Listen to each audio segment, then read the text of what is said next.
Good afternoon. Today, one of the toughest tales of the recession took another big step towards becoming a success story. General Motors relaunched itself as a public company, cutting the government's stake in the company by nearly half. What's more, American taxpayers are now positioned to recover more than my administration invested in GM. And that's a very good thing. Last year, we told GM's management and workers that if they made the tough decisions necessary to make themselves more competitive in the 21st century, decisions requiring real leadership, fresh thinking, and also some shared sacrifice, then we would stand by them.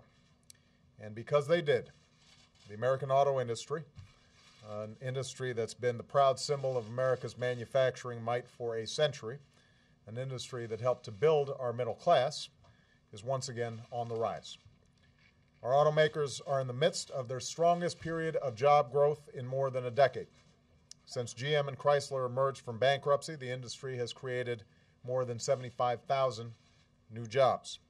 For the first time in 6 years, Ford, GM, and Chrysler are all operating at a profit. In fact, last week, GM announced its best quarter in over 11 years. And most importantly, American workers are back at the assembly line manufacturing the high-quality, fuel-efficient, American-made cars of tomorrow, capable of going toe-to-toe with any other manufacturer in the world. Just 2 years ago, this seemed impossible.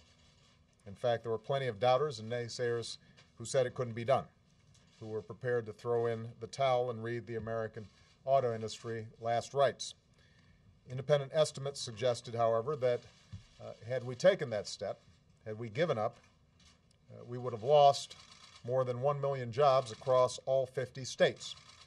It would have also resulted in economic chaos, devastating communities across the country, and costing governments tens of billions of dollars in additional social safety net benefits and lost revenue.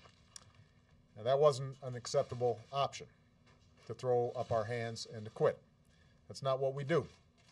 This is a country of optimistic and determined people who don't give up when times are tough.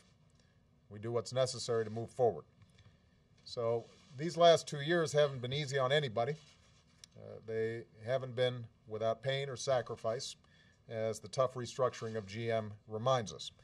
And obviously, we've still got a long road ahead and a lot of work to do to rebuild this economy, to put people back to work, to make America more competitive for the future, and to secure the American dream for our children and our grandchildren. But we are finally beginning to see some of these tough decisions that we made in the midst of crisis pay off. And I'm absolutely confident that we're going to keep on making progress. I believe we're going to get through this tougher and stronger than we were before. Because just as I had faith in the ability of our auto workers to persevere and succeed, I have faith in the American people's ability to persevere and succeed. And I have faith that America's best days and American manufacturing's best days are still ahead of us. Finally, I just want to embarrass a couple of people.